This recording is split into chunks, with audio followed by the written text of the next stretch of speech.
Alright, let's jump straight into this explainer and really decode the magic of cinematic storytelling in anime and cyberpunk media. You know that feeling when you pause a visually stunning piece of animation just to take in the sheer atmosphere of the frame? There is this incredibly profound level of craftsmanship happening right beneath the surface of those neon-soaked cities and quiet, sun-drenched countrysides. So today, we're going to look closely at exactly how artists use perspective, depth, color aesthetics, and incredibly subtle character animation to completely immerse us in their worlds. Now, what's really interesting about this question is that the answer lies in the invisible artistic techniques that, honestly, we almost always take for granted. We tend to think of storytelling purely in terms of dialogue and plot, right? But the truth is, the visual environment is already speaking to you way before a character ever opens their mouth. I mean, everything from the angle of the camera to the tint of a street lamp is carefully calculated to trigger a very specific psychological response. To see how they pull this off, we're going to deconstruct this art form layer by layer. We'll start with building the cinematic space, move into cyberpunk colors and neon moods, then check out animating subtle emotional nuance, and wrap up with the art of urban dreamscapes.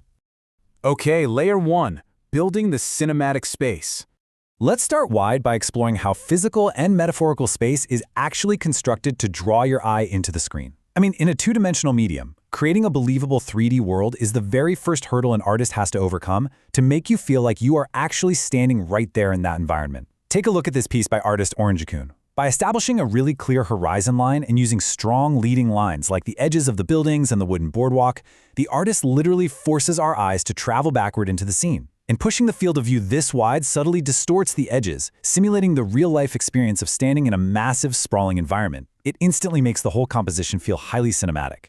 On the flip side, artists like Guiz manipulate our proximity to the character using these dramatic low-angle shots and extreme foreground depth. Notice how the perspective converges upwards here, juxtaposing the character against that towering Gothic architecture.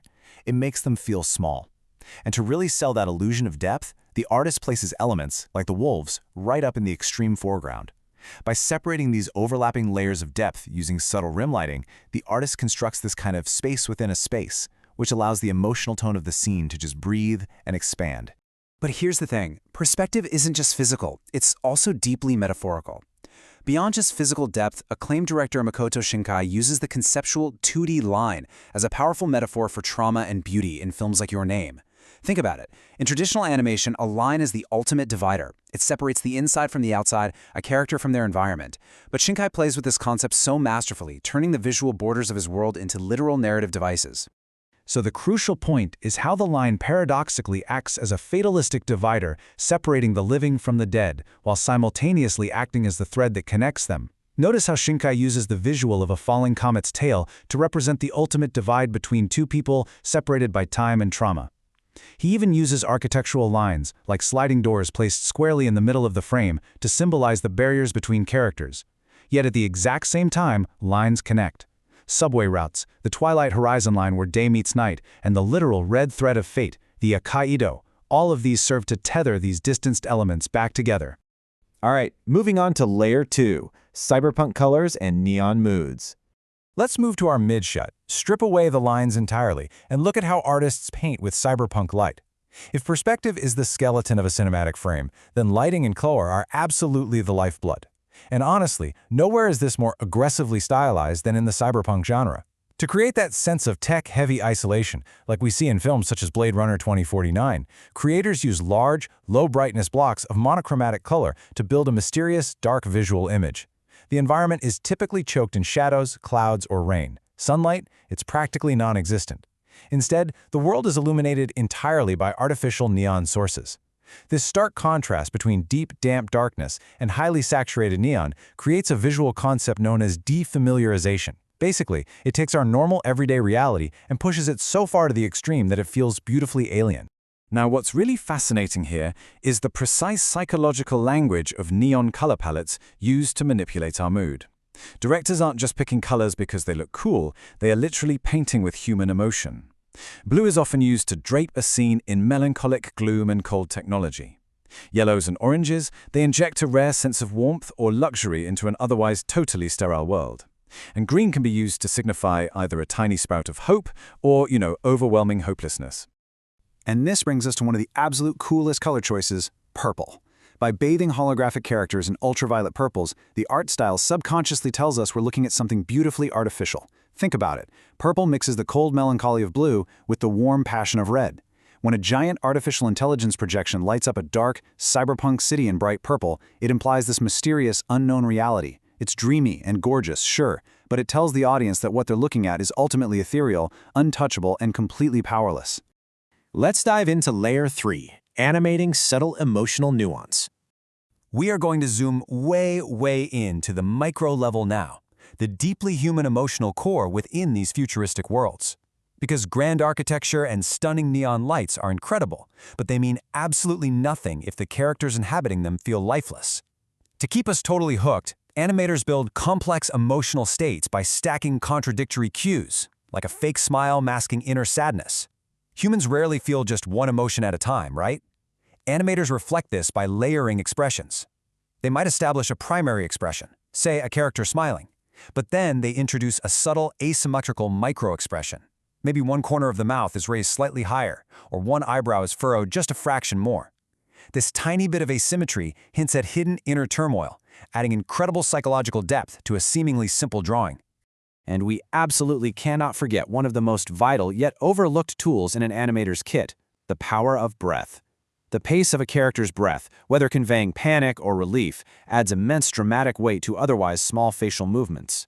Just by animating the simple, rhythmic rise and fall of a character's chest, the artist dictates the tension of the whole scene. A slow, heavy exhale can communicate total emotional exhaustion way better than a line of dialogue ever could. Timing is literally everything. Drawn-out, slow-moving gestures perfectly capture the heavy emotional exhaustion of a character. In the principles of animation, this is known as spacing. Quick, snappy gestures read as excitement or shock, but when animators want to hit a profound emotional beat, they use a slow-in and slow-out approach. That gradual, almost painstakingly slow shift of a character's eyes dropping or their shoulders slumping. It forces the audience to sit in that heavy emotional silence right alongside them. And finally, Layer 4, the art of urban dreamscapes. Let's see how this all comes together to forge an unforgettable, nostalgic urban dreamscape. We've looked at the wide cinematic space, the neon lighting, and the subtle character acting. When you merge all these distinct layers perfectly, you create a world that feels incredibly lived in. Artists synthesize grand perspective, specific lighting, and retro texturing to artificially trigger a feeling of nostalgia for a past we never actually lived. You'll see this a lot in modern illustrations mimicking 90s retro anime. They don't just draw the character, they apply washed-out VHS color palettes, light film grain, and subtle digital scanlines. These granular details act as a psychological shortcut, instantly wrapping the viewer in this warm, nostalgic blanket, tricking our brains into feeling a deep longing for these fictional neon cities. Even the tiniest detail, like a digital artist meticulously layering a glowing neon sign reflecting off a character's glasses, serves to ground the character in their vibrant environment. If you actually look at the digital workflow of modern artists, it is so incredibly deliberate. They'll paint the base character, add a separate layer for the glasses, carefully paint the shadow cast underneath the glass, and then finally use a soft airbrush on the very top layer to paint the harsh, reflecting neon light of the city. This brilliant attention to detail proves that the character isn't just pasted onto a background, they are physically reacting to the light of the world around them. By mastering perspective, color psychology, and micro-expressions, artists transform simple sketches into deeply immersive emotional experiences. Every single vanishing point, every streak of purple light, and every subtle intake of breath is a deliberate choice. It's literally a symphony of invisible techniques designed entirely to draw you in and make you feel something profound. So here's something to think about. The next time you watch your favorite anime, look closely at the shadows and the light. You might just catch the artist pulling the strings of your own heart. Think about what the colors are telling you before the characters even say a word. Because I promise you, once you see the incredible hidden architecture behind these frames, you are never going to watch cinematic storytelling the exact same way again. Thanks for joining me on this explainer, and keep your eyes open.